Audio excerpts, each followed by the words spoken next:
할렐루야, 새로운 아침입니다. 오늘 4월 20일 금요일입니다.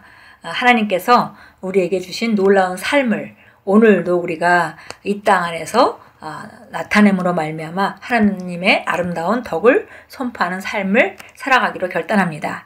오늘 우리가 함께 나누는 말씀의 제목은 당신의 신성한 본성을 이해하기라는 제목입니다. 바로 우리 안에 신성한 본성, 하나님이 우리를 낳으셨기 때문에 하나님을 하나님답게 하는 그 본성, 그것이 바로 영생인데요.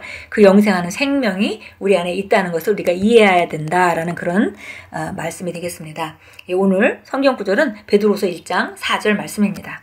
같이 읽겠습니다. 이로써 그 보배롭고 지극히 큰 약속을 우리에게 주사 이 약속으로 말미암아 신성한 성품에 참여하는 자가 되게 하려 하셨느니라. 예. 우리가 신성한 성품의 본성에 참여하는 자가 되었습니다. 읽겠습니다. 그리스도인인 당신은 실제로 하나님께로부터 태어났다는 사실을 아셨습니까? 성경은 요한일서 4장 4절에서 말씀합니다. 자녀들아, 너희는 하나님께 속하였고 이는 당신의 기원이 하나님께 있다는 뜻으로 당신은 하나님께로부터 태어났습니다. 즉, 당신은 하나님께로부터 왔습니다. 요한이 무릇 하나님께로부터 난 자마다 세상을 이기느니라 라고 탄성을 지르는 것은 당연합니다. 그리스도인은 보통 사람이 아니라 신성한 본성에 참여한 자입니다. 이 말이 무슨 뜻인지 모든 그리스도인이 깨닫기를 하나님께 간구합니다. 이는 당신이 하나님과 같은 부류에 속해 있다는 의미입니다. 즉, 당신은 하늘의 판테온에 속한 자로 하나님과 같은 부류의 존재입니다. 여기 당신은 하늘의 판테온에 속한 자로라고 이렇게 얘기했는데, 판테온이라는 것이 신들이 모여있는 걸 말하죠. 그러니까 우리가 이것은 하나님 아버지와 또 하나님이 낳으신 하나님과 똑같은 생명을 가지고 있는 우리 모두를 한 그룹으로 보는 그런 표현이라고 볼 수 있겠습니다. 그래서 판테온이면 신들의 그룹을 말하는 거죠. 그래서 즉, 당신은 하늘의 판테온에 속한 자로 하나님과 같은 부류의 존재입니다. 그러므로 우리가 정복자 이상이라고 말하는 것이 바로 이 말입니다. 우리는 그저 성경을 인용하는 것이 아닙니다. 예수님이 지금 그러하시듯이 우리 역시 이 세상에서 그러합니다. 이 말은 예수님이 신성하시듯이 우리도 또한 신성하다는 뜻입니다. 예수님이 요한복음 5장 26절에서 말씀하셨습니다.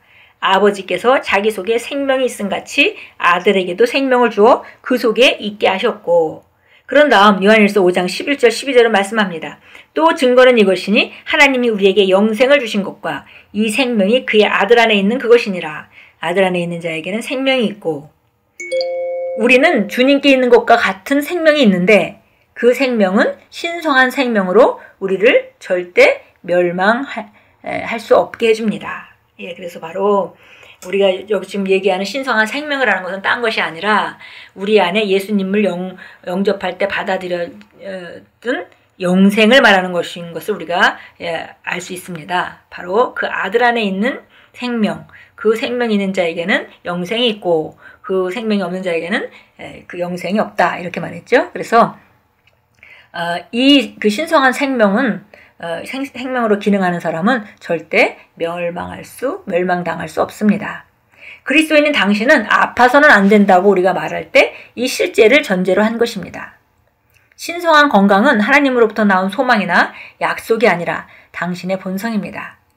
당신은 하나님의 썩을 수 없는 씨인 그분의 말씀으로 태어났기 때문입니다. 그러므로 당신 안에 있는 생명은 아픔과 질병이나 죽음에 의해 썩을 수 없습니다. 그리스도인들이 아픈 게 정상이라고 받아들이지 마십시오. 그렇지 않습니다. 신성한 생명과 우리가 받은 영생이라는 생명을 잘 이해해야 되겠는데요. 그것이 오늘 이제 그 제목에서 말한 신성한 본성이죠. 신성한 본성을 우리가 가지고 있는데, 신성한 본성이라는 것은 그 영생이라는 그 주의 생명인데요. 이 주의 생명은 마치 하나님을 하나님답게 만든 그 생명, 그것을 우리가 거듭날 때 받았습니다. 그래서 하나님은 썩을 수 없는 씨인 그분의 말씀으로 우리를 낳으셨죠. 그래서 우리가 다시 태어났습니다.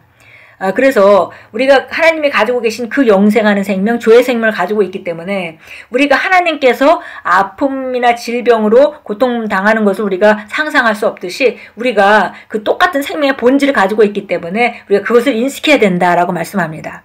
그래서 우리 안에 있는 그 영생하는 생명, 주의 생명은 아프거나 질병이거나 그다음에 죽음에 의해 썩을 수 없는 생명입니다. 그래서 우리가 이제는 그리스도인들이 뭐 인간이니까 아픈 게 당연하지라고 말하는 그런 말씀을 우리가 더 이상 진리가 아니기 때문에 그런 것들을 이제 우리가 거절합니다. 그리스도인들이 아픈 게 정상이다라고 받아들이지 않고 안 아픈 게 정상이다라고 우리가 받아들여야 되겠죠.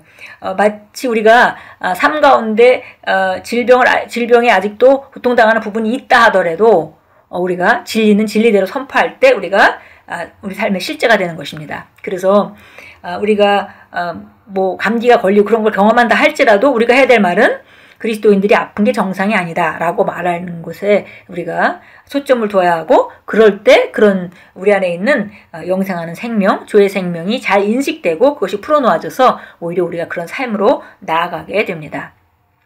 마가복음 16장 17절 18절에서 주 예수님께서 그리스도인들을 가리키며 말씀하셨습니다. 무슨 독을 마실지라도 해를 받지 아니하며 당신은 어떤 것에 감염될 수 있는 자가 아닙니다. 예수님께서 그렇게 말씀하셨고 그분이 말씀하셨다면 그것은 절대적 실제입니다. 당신의 몸에 어떤 감염도 확산되어서는 안 됩니다. 감기가 돌고 독감이 돌고 이렇게 한다 하더라도 나는 신성한 생명으로 충만하기 때문에 그런 감염에 피해를 받지 않는다라고 우리가 선포하고 그것을 인식해야 되겠습니다. 그럴 때 그게 실제되는 거죠. 우리가 똑같이 세상 사람들 같이 독감이 도니까 내가 독감 걸릴 수밖에 없겠구나라고 인정하게 되면 바로 우리가 우리 안에 있는 신성한 생명, 그 주의 생명을 인식하지 못하는 것이고, 그래서 우리가 세상 사람과 비슷하게 살아가는 낮은 차원의 삶으로 우리 자신이 선택해서 들어가는 격이 되고 맙니다. 그래서 여기 우리는 감염될 수 있는 자가 아닙니다. 예수님께서 그렇게 말씀하셨고 그분이 말씀하셨다면 그것은 절대적 실제입니다. 당신의 몸에 어떤 감염도 확산되어서는 안 됩니다. 이 진리가 당신의 영에서 우위를 차지하여 당신의 경험이 될 때까지 묵상하십시오. 당신의 신성한 본성과 일치하지 않는 어떤 것도 몸에 머물게 하지 마십시오. 그래서 우리가 이 진리의 말씀을 어떤 경험보다도 더 위에 있게 우위를 차지하기 위해서 결국 그것이 경험되어질 때까지 묵상하라 이렇게 말했습니다. 신성한 본성과 일치하는 어떤 것도, 일치하지 않는 어떤 것도 몸에 머물게 하지 마십시오. 오늘 참고 성경은 마가복음 16장입니다. 마가복음 16장 보겠습니다. 17절 18절 우리 같이 읽어서 잘 아는 말씀이죠. 믿는 자들에게는 이런 표적이 따르리니 즉 내 이름으로 그들이 마귀를 쫓아내고 또 새 방언들로 말하리라. 그들은 뱀을 집을 것이요 어떤 독을 마실지라도 결코 해를 입지 않을 것이며 병자에게 안수하면 그들이 회복되리라고 하시더라.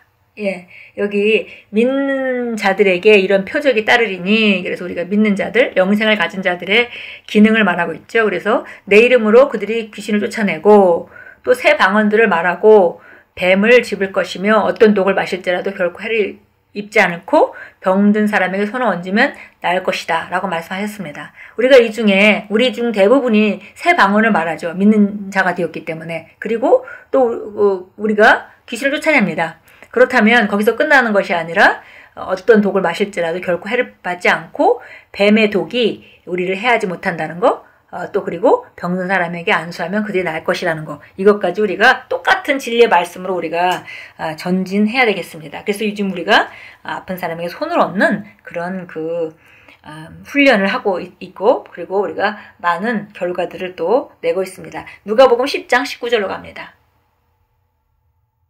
우리가 어떤 삶을 사는 것이 마땅한지 10장 19절입니다. 보라, 내가 너에게 뱀과 전갈을 밟으며 원수의 모든 권세를 제어할 권세를 주노니 아무도 너희를 결코 해하지 못할 것이라. 그래서 이것이 예수님께서 70인을 내보내면서 또 하신 말씀입니다. 그러니까 12명을 내보내면서도 같은 명령을 하셨고요. 70인을 내보내면서도 똑같은 명령을 하셨습니다. 그리고 이제 우리가 거듭난 우리는 당연히 이런 권세를 우리가 받았죠. 그래서 내가 너에게 뱀과 전갈을 밟으며 원수의 모든 능력을 제어할 권세를 주노니 아무도 너희를 결코 해하지 못할 것이라. 그래서 지금 우리의 원수 마귀는 바로 우리보다 하위 권위에 있다는 것을 우리가 분명히 알 수 있습니다. 어떤 것도 우리를 방해할 수 없습니다. 베드로전서 2장 9절입니다. 베드로전서 2장 9절 가겠습니다. 9절. 그러나 너희는 선택받은 세대요 왕같은 제사장이며 거룩한 민족이요 그에게 속한 친백성이니 이는 너희를 어둠에서 불러내어 그의 놀라운 빛으로 들어가게 하신 분의 덕을 너희로 선포하게 하려는 것이라. 예, 우리가 선택받은 세대고 왕과 같이 다스리면서 제사장의 직분을 담당하는 자고 하나님 나라를 위하여 거룩히 구별된 자고 우리는 독특한 백성이다. 우리 새로운 피조물이죠. 이렇게 우리를 놀랍게 만드신 것은 너희를 어둠에서 불러내어 그의 놀라운 빛으로 들어가게 하신 분의 덕을 너희로 선포하기라는 것이라. 선포한다는 것은 확대 번역본에는 우리가 전시한다. 우리가 우리 삶으로 그런 아름다움을 나타내는 자로 살게 하려는 것이다 라고 말했습니다. 예, 기도합니다. 복되신 아버지, 제게 영광과 통치와 탁월한 생명을 주시니 감사드립니다. 오늘 저는 이 진리의 실제 가운데 걷습니다. 아버지께서 저를 아픔과 질병과 가난은 물론이고 해를 끼치는 어떤 것에도 끄떡없는 존재로 만드셨습니다. 그러므로 저는 오늘 그리고 항상 저의 신성한 본성을 의식하며 걸으며 사탄과 지옥에 있는 그의 무리들을 다스립니다. 예수 이름으로 기도합니다. 아멘. 예, 이제 우리가 우리 안에 있는 신성을 인식하고 그 조의 생명, 이 조의 생명은 바로 아플 수 없는 생명이라는 거. 그리고 우리가 이 생명은 생명을 주는 생명이라는 거. 그래서 우리가 나가서 아픈 사람을 고치고 귀신을 쫓아내며 또 어떤 독을 마실지라도 우리가 해를 받지 않고 어떤 감염에 피해를 받지 않고 우리는 항상 이기고 승리하는 생명으로 살아갑니다. 예, 오늘도 이런 그 하루 종일 우리 안에 있는 이 주의 생명을 인식하시고 그 본성의 참여자답게 생각하고 기능하고 담대하게 승리하며 살아가십시오. 주님께서 오늘도 우리를 인도하고 계시고 우리 안에서 우리를 더 온전하게 만들어가고 계시고 우리를 진리 가운데로 인도하고 계십니다. 살아계신 주님을 찬양합니다.